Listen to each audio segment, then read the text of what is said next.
Donc React est une librairie qui s'intègre facilement avec des bibliothèques tierces. React peut être utilisé dans n'importe quelle application web, il peut donc être intégré à d'autres applications, et inversement, avec un peu de soin, d'autres applications peuvent être intégrées à React, donc qui est une chose que vous verrez fréquemment.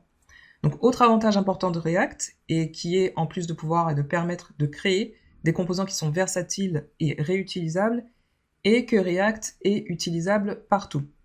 Donc dans cette partie, on va examiner certains cas d'utilisation les plus courants. Donc ici, on peut voir des exemples avec l'intégration avec jQuery et Backbone. Donc on va voir nous un exemple avec le plugin jQuery, qui est un plugin qui permet la manipulation du DOM, donc du Document Object Model. Et donc on peut utiliser plein de bibliothèques tierces avec React. Vous pouvez voir des exemples avec Bootstrap, Moments, qui permet de formater les dates dans votre application. Vous avez également Lodash, voilà, plein d'autres exemples de bibliothèques tierces et de plugins que vous pouvez intégrer dans votre application React. Donc c'est un usage qui est très courant de pouvoir faire cela. Et donc on peut voir un exemple directement ici dans la documentation. Donc ici on a un exemple de composant avec un plugin tiers. Il s'agit de Remarkable qui permet donc de gérer le format en Markdown. Donc il s'agit d'un exemple où vous pouvez créer un code éditeur, donc avec du format qui est riche, qui permet de formater le contenu que vous rajoutez dans ce text area, dans ce champ de texte, donc n'importe quel texte, avec des opérateurs, donc ici avec des astérix, qui permet de retourner du texte formaté en bold, indiqué en gras. Alors pour cet exemple, ce que l'on va utiliser, c'est jQuery. Donc on va installer donc, ce package module qui est jQuery pour faire de la manipulation de DOM, c'est-à-dire que comme avec l'exemple des refs, on va pouvoir au moyen de jQuery accéder à un nœud du DOM et faire de la manipulation. Donc ici, on va prendre comme exemple, comme on a vu auparavant, on va prendre ce même template, donc qui est un objet familier que l'on connaît déjà, que l'on va utiliser pour pouvoir changer, alterner entre le thème dark et le thème light. D'ailleurs, donc si on retrouve dans le code source, et d'ailleurs donc si on retourne dans le code source, on va trouver donc la même implémentation avec un objet qui va servir à spécifier le thème dark et le thème light, et également ce button, pour lequel on a d'ailleurs spécifié les prop types. Donc on va faire de la validation de données. Donc c'est pas tout à fait le sujet pour l'instant. Ce que l'on va faire, donc c'est tout d'abord installer jQuery, donc qui va être une bibliothèque tierce que l'on va pouvoir intégrer à React pour faire de la manipulation de DOM. Donc on va commencer par ça. Et donc le npm de jQuery, on va le trouver ici, pour savoir quoi installer. Donc avec npm install jQuery. Et là, on va retourner donc dans le package JSON pour voir donc le module qui a été installé, donc qui concerne jQuery. Parfait, donc on l'a bien ajouté à notre projet. Donc pour vous, il faudra donc voir la ligne donc, qui correspond à jQuery dans le package JSON pour s'assurer que vous avez bien ce module, ce nouveau module, qui correspond à la bibliothèque tierce de jQuery pour pouvoir l'utiliser. Et on va commencer par faire référence à celui-ci dans la portée de notre projet. Donc ici, on va donc importer. Donc ici, on va importer, donc c'est avec ce $, ici comme ça, et on va importer à partir de la librairie jQuery. Voilà. Et donc ce que l'on va faire, c'est créer des références au DOM. Vous voyez qu'ici, donc on a spécifié une classe. On va aller à l'intérieur du constructeur, et donc c'est là que l'on va spécifier des éléments. Donc on va faire thisL. Donc d'ailleurs, donc ça va être avec $. Donc il va faire référence avec this à un élément, donc entre parenthèses. Voilà, donc thisL, donc on aura donc tout d'abord un élément auquel on fait référence, et ensuite on va faire une référence qui va correspondre à l'élément button, comme avec l'exemple que l'on a vu précédemment, qui est de pouvoir accéder à un nœud du DOM qui était le header, et un autre élément qui servait donc à faire l'interaction, c'est-à-dire le bouton. Donc le bouton, on va également lui rajouter un nœud, donc avec jQuery, qui sera thisButtonL.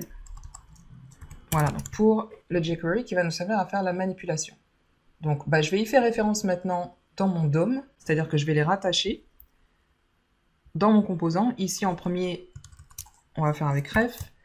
Donc, on va faire référence à celui-ci au moyen de cette syntaxe.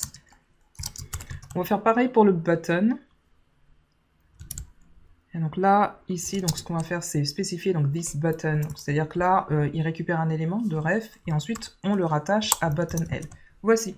Et donc ce qu'on va faire ensuite, on a un component didMount et également un handle on change. C'est-à-dire qu'avec le component didMount, on va permettre donc de rattacher thisL, donc ce qui est la même chose que le constructeur. Vous pouvez faire donc la façon de la manière suivante dans le constructeur, ou alors au moment de charger, donc au moment où votre composant se charge, vous pouvez faire la manière suivante, pas obligatoire.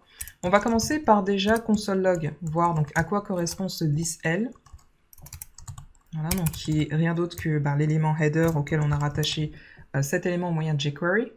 Et c'est seulement après ça donc on va s'occuper de handle on change et de change theme. Il s'agit d'une opération qui va être exécutée suite à une interaction, par exemple un clic.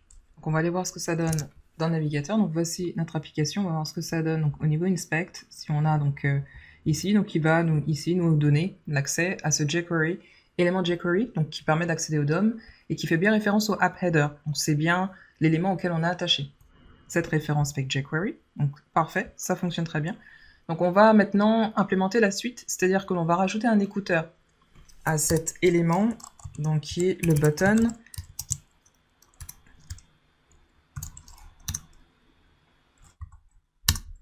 Et donc ici, donc pour ajouter un écouteur, donc on va pouvoir utiliser les méthodes qui correspondent à la librairie de jQuery. Donc on avait l'habitude d'utiliser add event listener avec JavaScript, avec du vanilla JavaScript. Ici avec jQuery, vous allez pouvoir attacher ces écouteurs en spécifiant on. Et donc là, on va spécifier donc le type d'interaction que l'on entend ici, qui sera donc click. Et donc pour chaque interaction de click, on souhaite exécuter this handle on change. This handle on change, on va voir ce que ça fait. Donc pour l'instant rien. Donc ce qu'on va faire, c'est pouvoir changer la référence. Donc ce que l'on va vouloir faire, donc c'est pouvoir manipuler les éléments du DOM. Donc on veut commencer par changer la couleur. Donc avec button L. Donc on va pouvoir faire ça de manière très simple. Donc pareil, toujours avec du jQuery, on a accès à cette méthode qui est CSS. Et donc on va pouvoir spécifier en premier la propriété que l'on souhaite modifier, donc qui va être background. Et donc là, on va spécifier, on va faire référence à thisStateTheme pour pareil vérifier avec un ternary operator. Donc on aura en premier lieu la condition. On va donc vérifier si c'est dark. Et donc en fonction de si c'est dark ou pas, donc ça va être un booléen, on va ici spécifier light, donc je vais corriger juste après, ou alors dark dans le cas contraire. Voilà, donc on va faire ça tout d'abord pour la couleur d'arrière-plan, avec la propriété CSS background. Ensuite on va également manipuler le DOM pour changer la couleur avec color. Et donc là, par contre là j'ai oublié, donc typo ça va être theme. Donc là ça va être différent, ça va être theme dark, il me semble bien que c'est l'inverse, on va faire dark. Donc ce sera light dans le cas contraire. De toute façon, on va le tester. On va faire la même chose aussi pour change theme. Change theme, c'est ce qui va permettre donc on va également permettre de changer l'élément header.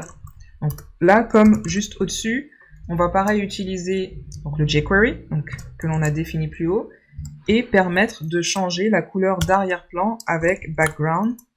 Donc on va d'ailleurs copier ce que l'on a ici. Et on va juste s'assurer de spécifier ici element qui correspond à header. Donc on fait référence ici à ce DOM qui est header. Et là on va faire theme. D'ailleurs j'aurais pu faire pareil je crois bien au-dessus. Parce que là il s'agit donc de passer tout simplement theme. On va tester de toute façon parce que ça donne pour cette appli. Et chose qu'il ne faut pas oublier, c'est que pour le onClick, on l'a déjà ici spécifié, donc this handle on change. Donc on l'a déjà spécifié ici pour le button, this change theme. Et puis on a rajouté, donc en fait on a référence à deux clics. Donc celui qui est l'écouteur qu'on rajoute à tout élément React, onClick. Donc on va actionner celui-ci pour changer la couleur d'arrière-plan du header. Et on a également rajouté cet écouteur ici plus haut, donc qui va cette fois-ci être attaché à l'élément button du DOM pour changer la couleur de celui-ci directement. Donc on va voir ce que ça donne. Donc, on va cette fois-ci tester, donc voilà, la couleur, changer la couleur, voilà, donc ça a l'air de bien fonctionner. Voilà donc pour cet exemple avec une bibliothèque tierce.